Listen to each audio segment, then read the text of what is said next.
Maybe one question, this would be sort of interesting. I'm going to just throw this out to you, Mike. Back when you did take it, when it was a very, very, very different arrangement, 4 days consecutively, every 6 months, I think, is how it was offered, if I'm not mistaken. It was actually once a year, and then the design exam was there was a 6 month interval. So just out of plain curiosity, how did you guys prepare for that? Yeah, well, we probably very similar to the way that Charlie did. We'd spend a bunch of time just kind of running through. We had some live classes. We had some Kaplan. Actually, it wasn't Kaplan books at that point, but the Ballast books I used a lot. A few other sources. The flashcards had just come out, maybe a year or two before when I took it. And they weren't all that good yet. This was when they invented paper, right? Yeah, it was still inventing the flashcard concept. But yeah, so we just kind of ran through, and I just to try to not get bored, I would, read until I was bored on one topic, and then I'd read until I was bored on a different topic, and then just kind of keep cycling through, and that worked pretty well. The class was very useful. I now teach that class. But that was a very useful thing for me, though it also threw us off a bit because there was a bunch of things that they kind of had wrong in that. And so, there was a bunch of positives and negatives. But, one of the things that I'm hearing out of what you guys are talking about is, and I think all three of you have been much more deliberate than I was at the time, is make a game plan, figure out what you think works for your life /work / desire to get it done, and just be really conscious about the decision making, and then just do it. But as Josh pointed out, okay, just because you did that doesn't mean you can't revisit it and change it up again. But that idea of make a schedule, test it out, see what you think, run through it. And I've said many times, many of you have probably heard me in other scenarios say, if it weren't for the money, there'd be no reason not to just go out and sign up for all these and just take them all right away, because you would learn a huge amount about the exam itself by taking them, and there is, nobody needs to know if you failed one. So there's really no repercussions to that at all, except for the fact that it costs you money and it's a pain to have to do it more than once and all of that, the obvious things. But the thing here is find a system that works for you, think about it, and then do that, and then keep reevaluating as you go along, because otherwise you can just sit there for years waiting for the right moment to come up. I think it's interesting, the idea of just sort of take that idea you advocate for. I tell people about that all the time, Mike. And you say, although it does cost money, and if money wasn't an object, which we all know it is an object, but any of you, Charlie, Jennifer, Josh, maybe you can comment on this. Essentially, the faster you get licensed, the faster you can take advantage of that raise that many architects get after they get licensed, which in many cases, might compensate. In many cases, it's more than the exams cost. And then also, firms do pay for you to take the exam in some cases. Can you guys comment on that? Yeah, I think Mike's point is absolutely crucial, that making a realistic study plan. And I think the way you said it in one of the videos was the best way to study for the exam is to take the exam. I think it's worth stating plainly that if you're totally in exam mode and you walk into one of those tests for the first time and you're not thinking about getting frisked and putting all of your worldly possessions in a locker and getting a metal detector waved over you, that can totally throw you off your game. If you're thinking about contract docs and all of a sudden they come at you with a metal detector, it can be a little bit jarring. So yeah, making a plan and if you can, just go take one. Worst case is you fail, but you know a lot more about how the test works.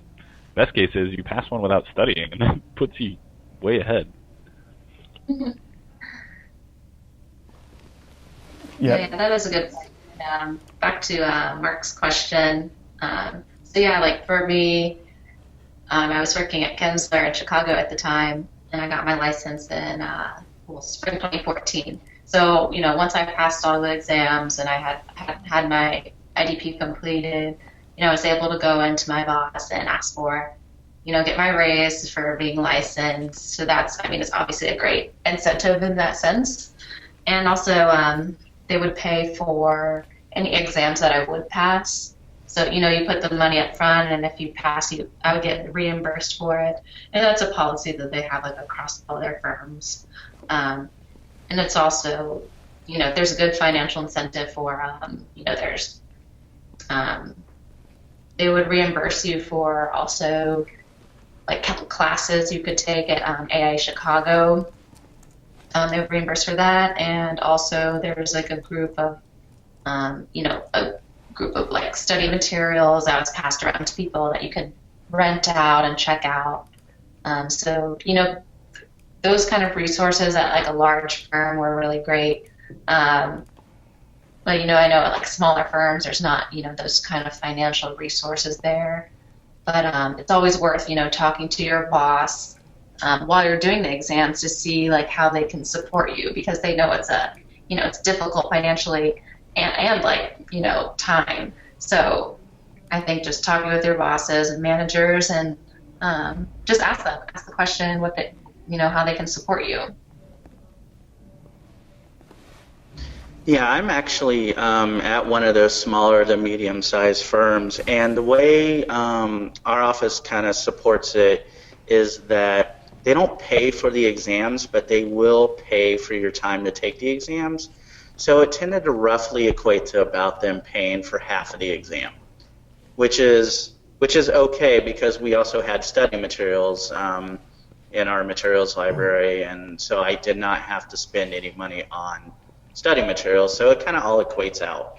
And as another way that they really supported it was that a lot of the licensed architects here, I could just go ask them questions whenever I wanted, and everybody here has always been really supportive and really good about offering explanations for any questions that you have, be it work-related or test-related. So for instance, one of our senior associates on the flashcards, on the answers, just had tons of individual notes that actually really helped me out studying as well.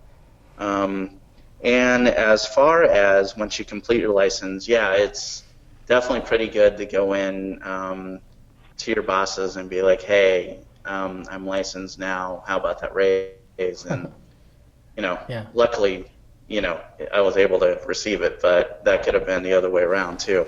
Yeah, and I should mention here, we should sort of say this out loud. And I like the way you mentioned that, Josh. I remember when I got licensed, it was a similar sort of thing. But most of your employers, when you actually achieve licensure, they actually bill you out at a higher rate. So you really deserve that raise because you're a much better architect because you know a lot more about practicing and the ins and outs. But you're also more valuable as someone on their staff. So all of you, I think, should boldly go in and demand your raises. Yeah, this is it's a tricky business. It's hard to make money. There's lots of reasons why things get complicated. But I think it's a completely reasonable thing. Everybody listening to this, and you should spread the word that you should all be talking to your firms, saying you should be supporting this. This is something that's worth supporting. And one of the things that I can absolutely say is that while we could all complain bitterly, if maybe, about the exam itself, like what questions you got or how the vignettes work or any of those kinds of things, I can pretty much guarantee you're a better architect having studied for the exam. So what the exam itself aside, the process of studying for it and passing it is sort of a way of proving that you've studied for it, is telling your firm that you actually are much better prepared to talk to clients, to go on job sites, to be alone in the meeting with the structural engineers, and all of that. So I absolutely completely agree with talking to the firms and really making sure that they're out there supporting you. Yeah, which kind of ties into that poll that we asked. It looks like 60% of you guys basically said that you didn't have enough study time, and that was kind of what was holding you back. Next down was 42% saying you were intimidated by the exam. Everyone else was divided between exam or exam and study materials cost, or not sure where to start. Good to see that only 9% said their firm was not supportive of pursuing licensure, although it is also sort of disappointing that it's actually that high. Yeah, that's a pretty good number, though, considering we're still kind of coming out of a recession. Yeah.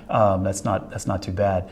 One of the things that I highly recommend in these situations, not just because I teach one, but is finding an actual local class. Not everywhere has them, but if you talk to your local AIA folks, or sometimes it's through the local universities, you'll find courses around in different places. One of the big advantages of actually going to a class is that it allows you to walk out the door from your office without feeling bad about it. There's always that kind of funny feeling. If you leave at 5 because you're going to go study for a few hours before dinner, like that, there's something it just feels wrong. You're leaving people behind who are still working, but if you're going to a class, well, that's different. You have to get to the class on time. And so I find that people have said to me many times that that's a really great way to sort of jumpstart the process, because you kind of dive in and there's a reason for you to leave, and it's okay, and everybody's supporting that. And then it's just easier once you've gone through a class on some of the topics to sit down and read through one of the guidebooks.